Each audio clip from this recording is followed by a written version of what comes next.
hate you in the light of my soul. I am happy at home in the light of my soul.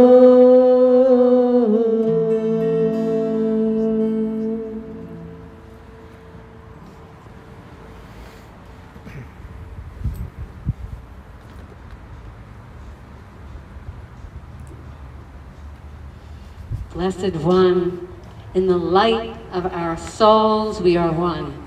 In the light of our souls, we are happy and whole because we are reminded in the light of our soul that we are one, that we are all sparks of the divine. And in the light of our soul is where healing happens, is where miracles happen. In the light of our soul is where we appreciate our existence. In the light of our soul, we recognize that we are eternal beings. In the light of our soul, we feel compassion, we feel oneness, and we feel love. And so tonight, in the light of our souls, we offer up this service to the world. We offer up the service for peace, for love, and the restoration of joy to the planet. Blessed be. Aho. Amen. Ashe.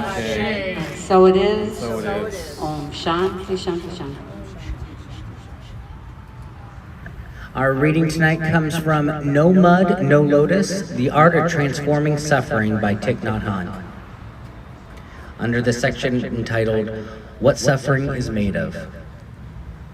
There is a suffering of the body, including the sensations of pain, illness, hunger, and physical injury. Some of this suffering is simply unavoidable. Then there are suffering of the mind, including anxiety, jealousy, despair, fear, and anger. We have the seeds, the potential in us for understanding, love, compassion, and insight, as well as the seeds of anger, hate, and greed. While we can't avoid all the suffering in life, we can suffer much less by not watering the seeds of suffering inside us.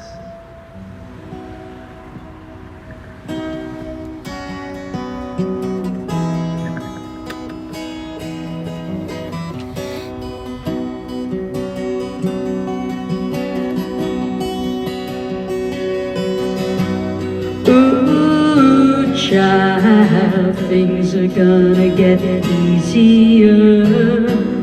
Ooh, child, things will get brighter.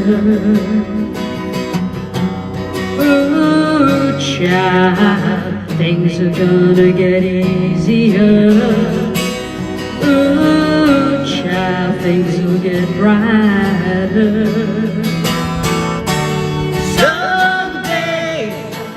Put it together and we'll get it all done. Someday, when your head's much lighter. Someday, we'll walk in the rays of the beautiful sun. Someday, when the world is much brighter. Ooh, child, things are gonna get easier. Ooh, child, things will get brighter. Ooh, child, things are gonna get easier. Ooh, child, things will get brighter. Someday, we'll put it all together and we get it all done. Someday, when your head is much lighter. Someday, we'll walk in the rays of the beautiful sun. Someday, when the world is much brighter.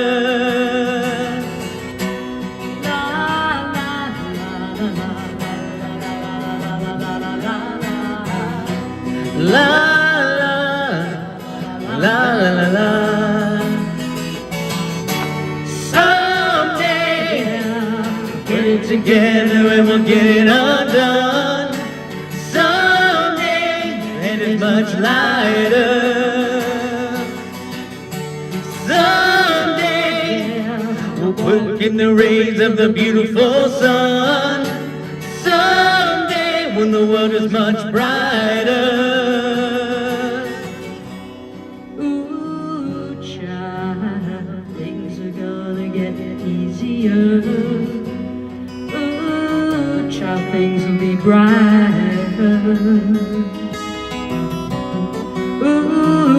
child, things are gonna get easier.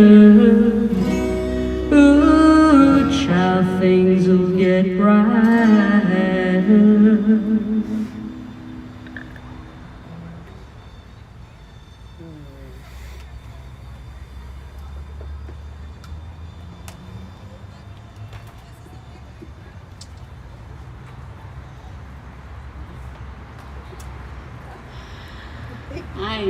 I kept the tissue close by because I knew that when Rev G sang that song, I was going to cry. Oh, thank you, Brother Max. Does it go lower? Thank you, that's perfect, yes. Wow, things are going to get easier, things are going to get brighter. I feel like they are. And I'm just going to move forward just a little bit.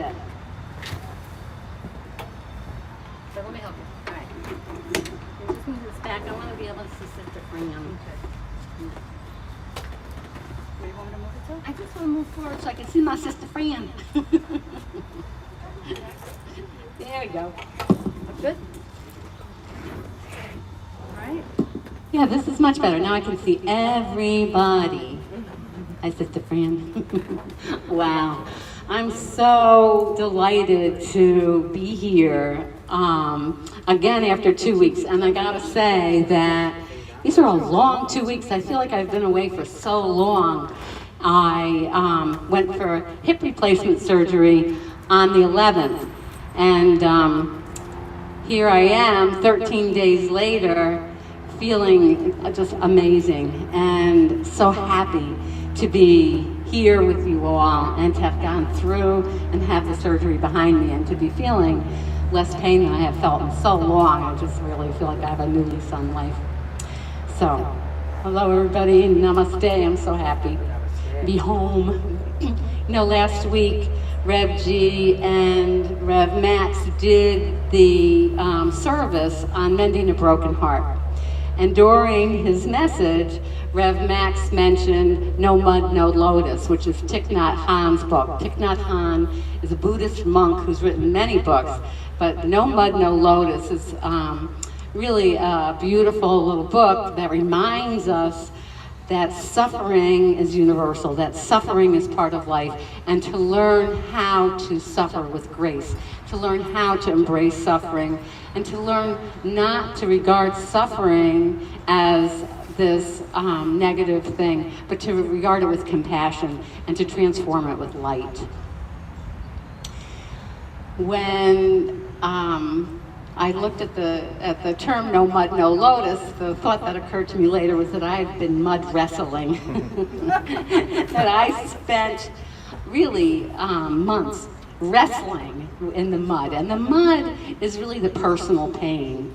The mud and the muck is the, how could this be happening to me? The why me? Nobody understands how much pain I'm in. That's the muck, that's the personal fear. That's the what if I never get better? That's the suffering. You know the phrase that we hear, pain is inevitable, but suffering is optional. The thing that really makes us suffer the most is what we're telling ourselves about the pain. And you know, the idea is, oh, I'm all alone in this, nobody understands. That's all there, those are all suffering-based thoughts.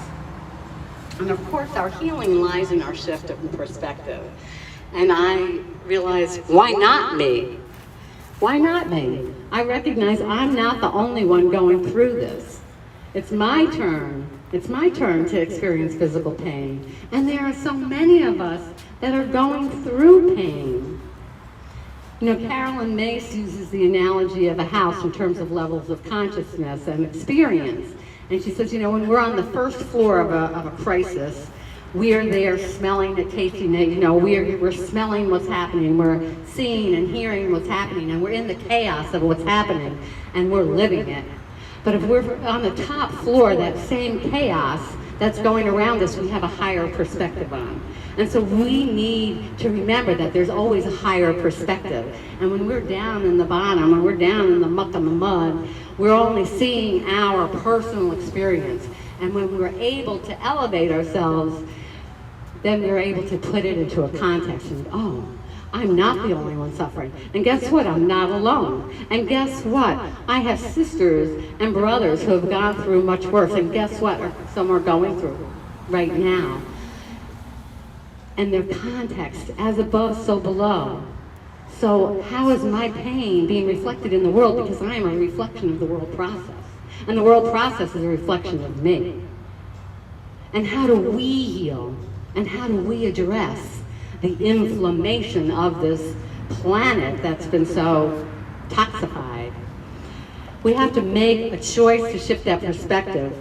And sometimes it's really, really difficult to make that choice.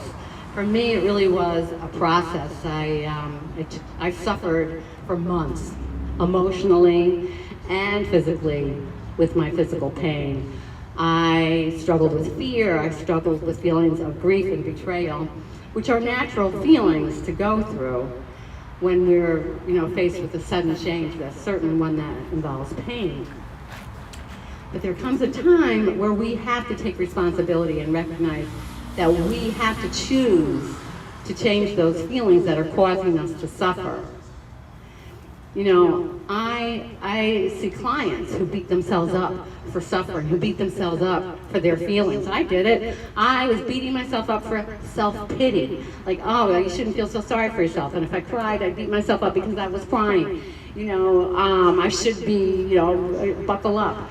We add insult to injury when we wind up hurting ourselves for hurting. But all of this is a process, and I wouldn't give up any of the process.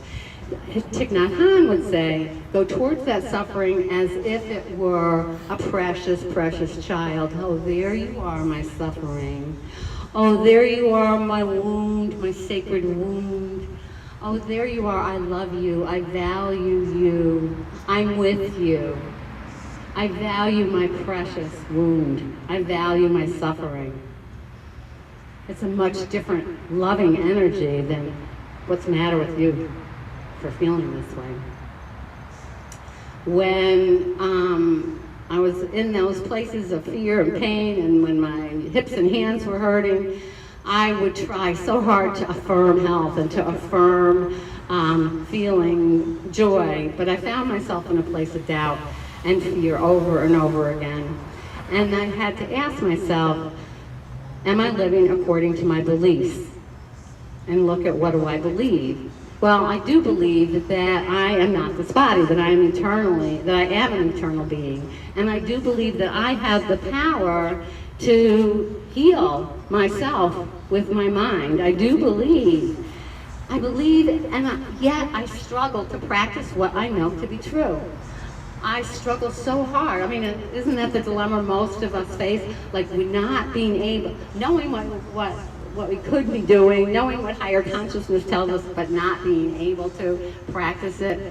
It really, I would know it, I would say it, and it's so hard for me. And I think that, I think my inner child was also part of this process, and it was very hard to make this shift. And it was very ironic because my shift came as a result of some very intense scans that I had to go through for testing before surgery. And I had to go through, these machines. And I used that time to put myself into a trance and to go to my power spot. Now, we can all use our imaginations and create power spots and create safe spaces and create beautiful spaces and temples within us with the power of imagination. It's not just any of us can do that.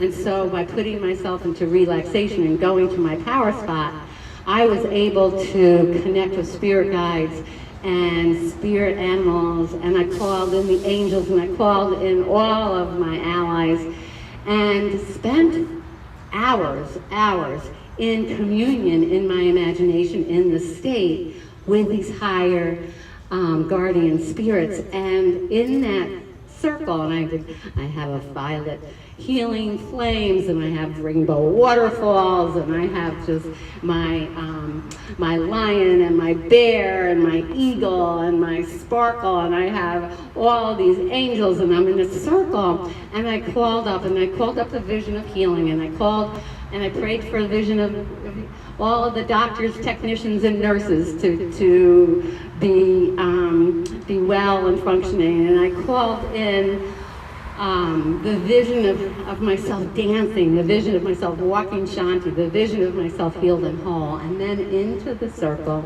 I began to bring loved ones of mine that are suffering, bring family in that are suffering, friends in that are suffering, acquaintances that are suffering. And I asked for healing for all of us, because here I had this opportunity up on this beautiful cliff where we were having this sacred healing ceremony. So I prayed for all, and I placed all those beings into the circle, and I prayed to end suffering for all beings. And I need to tell you that I came out of this grueling 7 hours of testing with transformed. I was no longer afraid to face surgery that week. I was facing surgery that week. I was no longer afraid. I felt so much more optimistic about my own healing body. I began to see synchronicities, and I felt so uplifted. So you could say that out of the muck and out of the mud of that negative experience of having to go into these weird sci-fi machines came this beautiful outcome, and that I was able to transform that experience to a spiritual one. And I realized that if I hadn't had those tests, I probably never would have spent that time in this kind of spiritual retreat in my mind. And then I just got to tell you this in terms of the day before the surgery, I sat in my healing garden and prayed, and a cardinal, which to me is always a vision of God, alighted like 4 feet away from me on this bush. And then there was a snake illuminated in light, in sunlight. And I felt like, wow, I am so divinely protected. And I just love that experience. And I felt such a shift. And thank goodness, because I was very fearful about going into surgery, and these experiences really helped transform it. And I guess I'm sharing those because I think my decision to tap into spirit was a very important one. But also, recognizing that suffering is universal. And also, I want to honor the role models that I have right here in my spiritual family. Role models, people who have gone through so much with such great attitudes. Sister Fran went through her broken ankle last year, and oh my gosh, had the best, most healing attitude ever. I see Dr. Donna's out no matter how she's feeling, she's out and she's doing service and karma yoga, honey, I know. I see people all around me with the most beautiful attitudes, and you're all role models to me, and I'm so grateful that I have those role models. And it's important because I went from feeling so alone to shifting my perspective, to going up to that higher level, to going up, as Carolyn Mace would say, going up to a higher floor to look at the situation. And I think that that's what I'm describing, and that I had a choice to make. I also realized that I needed to tell the story of what I was going through in a way that was more positive. It really does matter how we describe our experience. It really matters what we say and what we tell our subconscious. And we know this, right? We know this. I know this first from New Age. But then you hear the ancient sages, we're grappling with positive, bringing in the positive and pushing back the negative. In Sanskrit, that's Pratipakshibhavana, pushing back the negative and bringing in the positive. And now I'm learning some Egyptian theology, and they're in their hieroglyphics and their belief in the power of the word. Now this goes thousands of years before Christ, was the acknowledgement of the power of the word. And so our words are so important. And so when I was in my woe is me, I wasn't empowering my healing process, but when I finally chose to shift, it was really a tangible difference. Now, you know, I went through times when I didn't want to talk to anybody, I didn't want anybody to know I was in pain. And then there were other times when I wanted everybody to know that I was in pain. I wanted everybody to know I was hurting. And it's very interesting because, you know, a few people, when they caught me just at that time and said, "How are you?" And I told them really, "Oh, you know, this hurt, blah, blah, blah." Didn't make me feel good, and I could tell I made them very uncomfortable.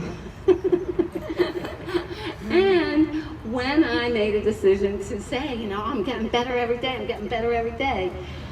then they'd be like, "Yay, yay, good for you," enthusiasm. So it really does matter, and I'm not saying never to acknowledge your pain, but for me, I learned to pick and choose, and I'm so blessed with a wonderful, wonderful, beloved spouse in Rev G who is so patient with me on my roller coaster, because there were times when I really was so in so much pain and so low, and I know it was very, very hard for our beloved Rev G, and I'm so blessed and lucky to have her as my spouse. So I wanted to also just say, now that, you know, I'm in so much far less pain, I'm so much more clearly able to see the gifts and the blessings. And when you're in it, sometimes it's really much harder to see the gifts and blessings. Of course, you know, I'm able to see it now. I wanted to just end with something else about mud. And again, you know, I'm pursuing my doctoral in interfaith theology with Sacred Journey Interfaith Seminary. And I finally got back to my studies, and I've been reading some about the Egyptian spirituality and mythology. And in the creation story, in one of the Egyptian creation stories, Khnum was the Lord of creation and sculpts all living forms from mud on the potter wheel. Now, in the Old Testament, it was said that God made Adam from the earth or clay. And in the Korean and Greek mythology and other creation stories, there's also this concept of creation coming from the mud. So creation is born out of the muck and mud. Creation happens. And actually, Cornell University found that clay may have served as the first breeding ground for the complex biochemicals that make life possible. So once again, science is proving some of the things that we've known. So I want to encourage you to look at the muck and the mud in your life and to raise above it, and to see and envision and name what it is that you are creating, because you are the creator, and we all have muck and mud. So let's get conscious and create what it is our higher selves are calling us to create. Blessed be, namaste. Thank you for being here.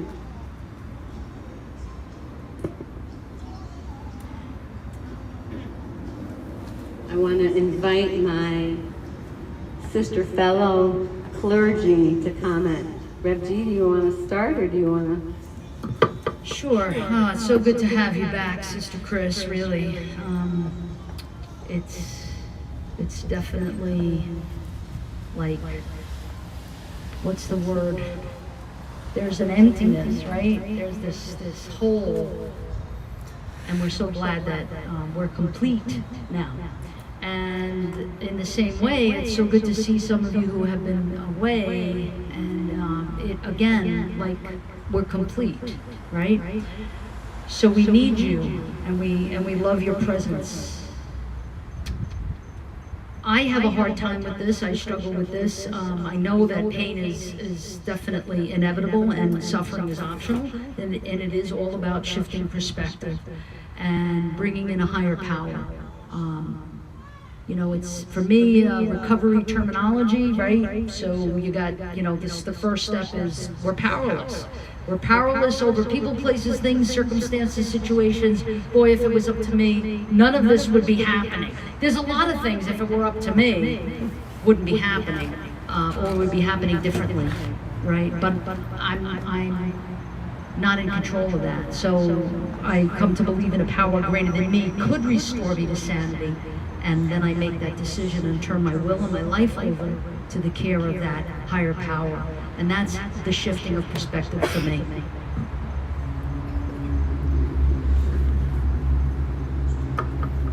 I love your message. I love the book. If you haven't read it, read it. It's amazing. What hits me is I go back to the Native Americans and the ancestors, and how they saw the earth as sacred, and how they saw the mud as sacred. In the shamanistic cultures in South America, when they have pain, they release it to the earth, whether it's through tears, or whether it's through blood, or whether it's through herbs and offerings. They give their pain back to the earth, and the earth transforms it. And I think we do that same thing with our Creator. We bring our tears and we bring our feelings, what we really are feeling, and we give it to God. And then God helps us transform that suffering into the break, the place where the light comes in, where the actual break happens. And so it all fits together so beautifully. It's about being here and being now and being honest and being genuine with what we feel. Because only in our honesty, only in our vulnerability can we heal. When we think we know it all and we're not willing to get vulnerable and we're not willing to go to our guides and our ancestors and our spirit animals, we won't get the help. We have to ask for that help. And so I love this message, and I love the visual of the mud, the muck and the mire that we come out of, and through that we create the beauty. So thank you so much.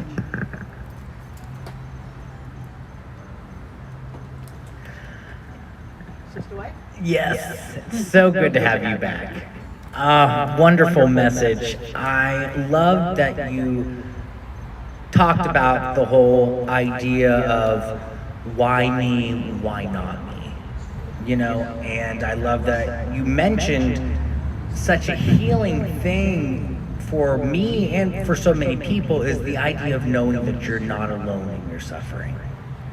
You know, I work with the HIV community, and I work with newly diagnosed people, and you see a shift happen when you realize that there's other people who are going through what you went through and who are on the other side of it. You know, it's amazing the healing that happens just from that knowledge. You know, the idea of group healing, like that works with recovery too. You know what I'm saying? We get together, and because we know that with other people that are going through what we're going through, it makes us even stronger. So I love that idea that like you're not in the mud alone, and it makes it so much easier to wrestle in that mud. And I just want to wrap up and say I adore that correlation that you made with the different faith practices about mud and clay and where we come from. I just thought that was so neat. Thank you for sharing that.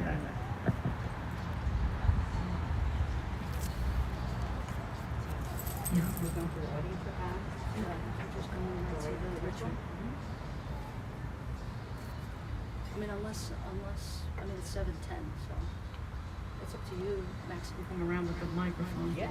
So we're wondering, we do have a little bit of time, wondering if anybody here would like to share any of their experience, strength or hope, or how they stay in recovery, or any comments. Anybody have something to say? And we'll bring the mic to you. Oh, Max got it. I'm on it.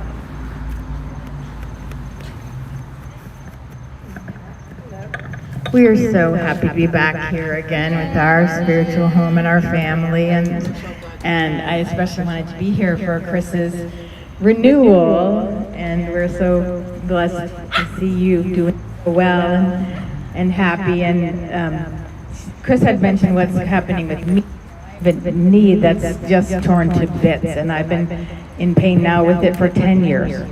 And I'm also set for a knee replacement surgery, and probably this summer, if all things go well.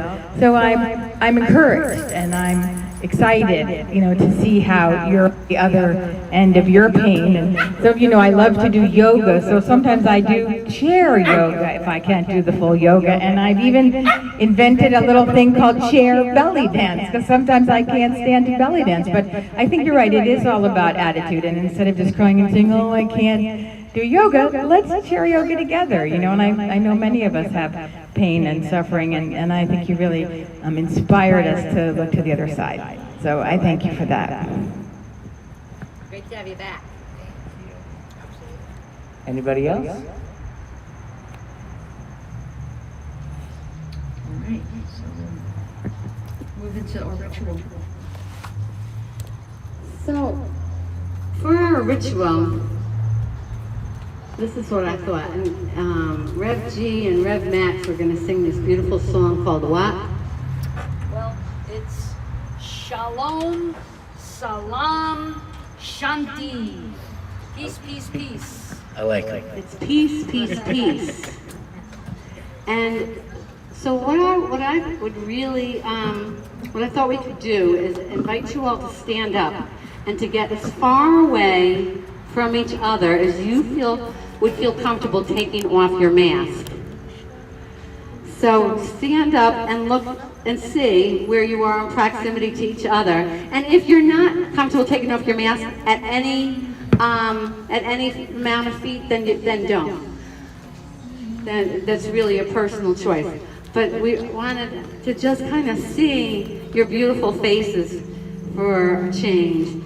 And we're going to, as Rev Max and Rev G sing this song, we'll be bowing to each other. It was prayer mudra. Yes. Prayer mudra, hands in prayer posture like this, and bowing to each other.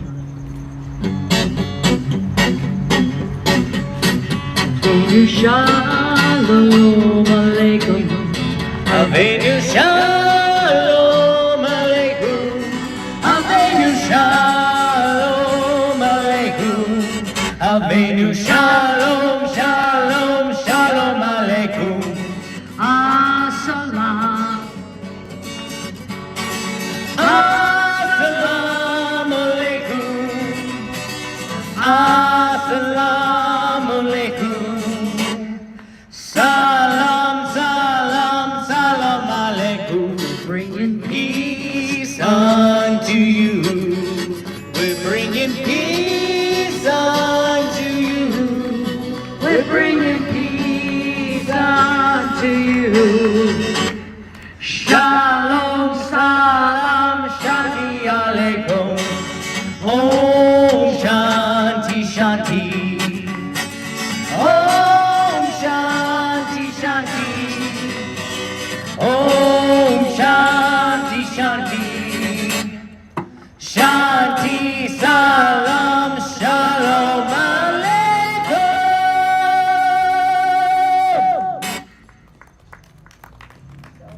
Put our face mask back on.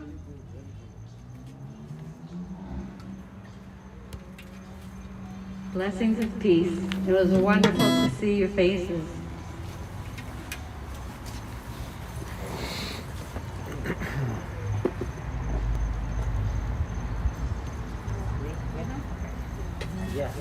Yes, tis I. Spiritual community, it is so wonderful to have you guys. We are so lucky and so blessed to have such an amazing, interactive, loving community to gather. When you know that you can't gather in person, we know that you're there with us online, and you guys have stuck through us this entire time. Not every spiritual house can say that. That's right. And we appreciate you so much. And some have actually closed. Exactly. But you guys keep us going. You keep the lights on and the doors open, literally. I'm gonna come around with the basket. Give what you can. If you don't have anything on you, we ask you to just put your hands over the basket and give your love, because sometimes that means even more than money. And I put in the chat for YouTube, you know, a lot of you give monthly a lot of you give through Cash App. It's the cash sign, it's the $sign, Darshan Center 840. It's for Venmo, it's the @ Darshan Center 840, and PayPal me, / Darshan Center.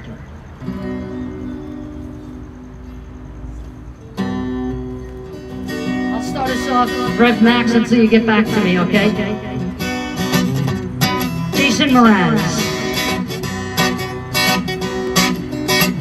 Look for the good in everything. Look for the people who will set your soul free. It always seems impossible until it's done. Look for the good in everyone. Look for the good in everything. Look for the people who will set your soul free. It always seems impossible until it's done. Look for the good in everyone. People done gone crazy. People done gone mad. People done forgot the superpowers we all have. We were born to love, not hate. We can decide our fate. Look for the good in everyone and celebrate all our mistakes. If there's a silver lining, we still have to find it, find it, find it. Look for the good in everything.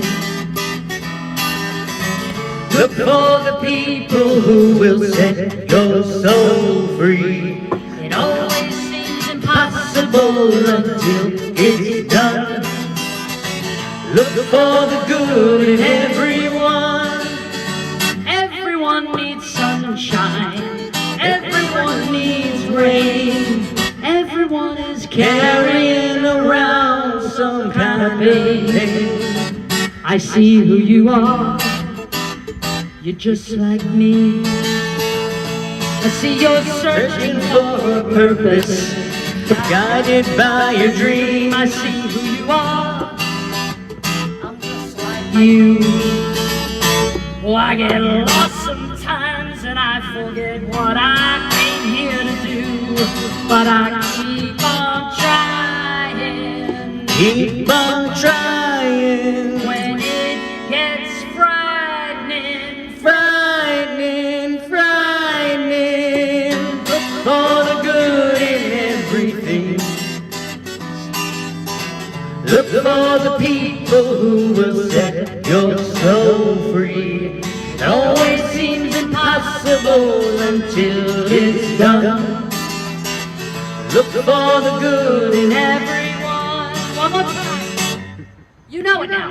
Look for the good in everything. Look for the people who will set your soul free. It always seems impossible until it's done.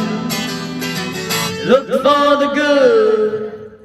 Look for the good. Look for the good in everyone.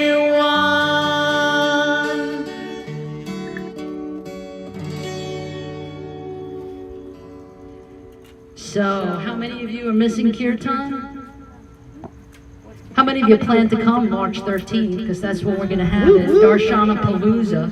I want this whole parking lot to be filled. I want the whole parking lot to be filled. Sister Chris said, don't guilt trip anybody. Don't guilt trip them. But I just heard this great saying. And I think that, from the Abrahamic traditions, probably y'all would remember this, but, I'm not giving you guilt, but guilt is arising in you. That's probably a good thing. Maybe you want to look at that, right? Did you ever hear that expression? We just heard it on, I don't know, one of these comedy shows or something. Sister Chris is not happy with that. Okay. She doesn't want me to say that. March 13th, what? Well, guilt tripping is really manipulative, actually, as those of us in recovery know. So, we want you to come here of your own free will, of course, but we miss you, and that's the whole point. It's just like when we don't see each other, and many of us are, thank God, there's a glimmer of hope.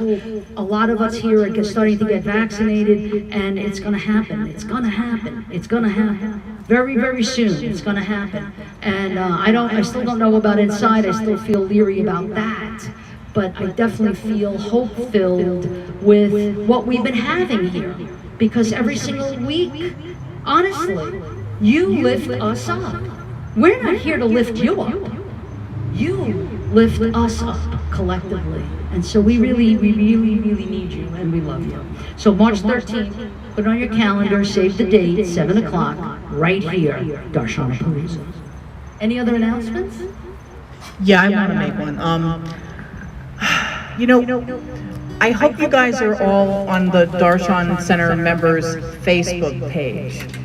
And I do hope that you'll go back, it's been a couple of weeks now, and think about what you'd like to see for programming. We meet as the Guardians once a month, and we're trying to come up with things that you guys want to do. And we got some really good suggestions. We got, let's do a meditative walk in a park. So I'm planning on bringing that up at our next meeting, but I really would like you guys to give us what it is you would like to see us do. What would feed your soul? What can we do to help uplift you the way you uplift us? And so with that, let us pray. Mother God, Father God, Great Spirit, in every name and every form, we call upon you. We ask you to lift us and all the members of this community out of the mud. We ask you to help us to remember that that mud is so necessary for our spiritual development. We ask you to remind us when we are sitting in that place of mud, getting ready to grow, whether we've lost people that we love, whether we have sickness, whether we are having financial difficulties, whatever it is that we have, we ask that you remind us to turn to you. We ask that you remind us that you are there and that you created us out of the earth, out of the mud. And so out of the earth and out of the mud come amazing, amazing things. Let us move forward. Let us grow in love and light. Let us become that beautiful lotus, that lotus that brings peace to the Anahata chakra, that lotus that provides hope, that no matter in any situation, we can choose not to suffer and to instead turn to you as our solace and our upliftment.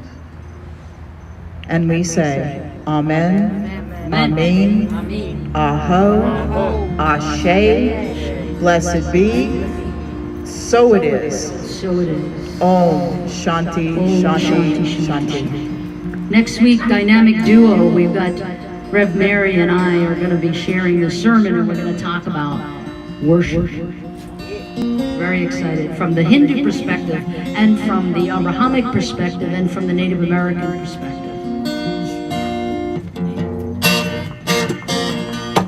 You all know this. You can stand and dance, sing if you like.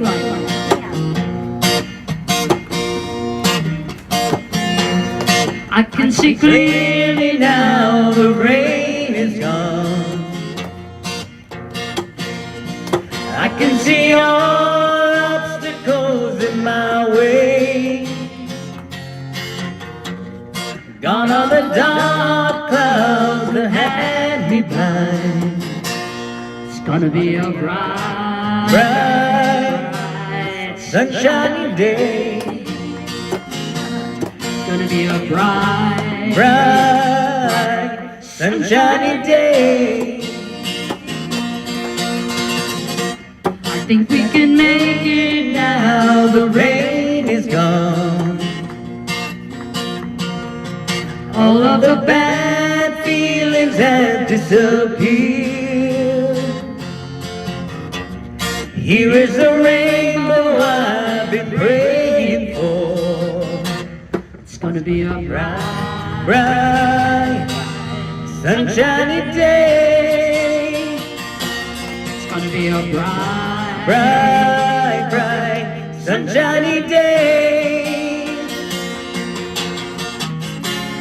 Look all around, nothing but a blue sky. Look straight ahead, there's nothing but blue sky.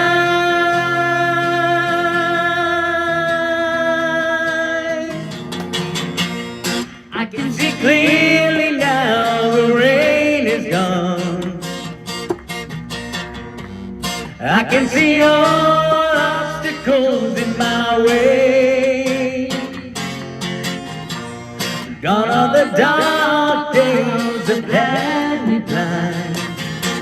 It's gonna be a bright, bright, bright, sunshiny day. It's gonna be a bright, bright, sunshiny day. It's gonna be a bright, bright, sunshiny day. One last time. It's gonna be a bright, bright, sunshiny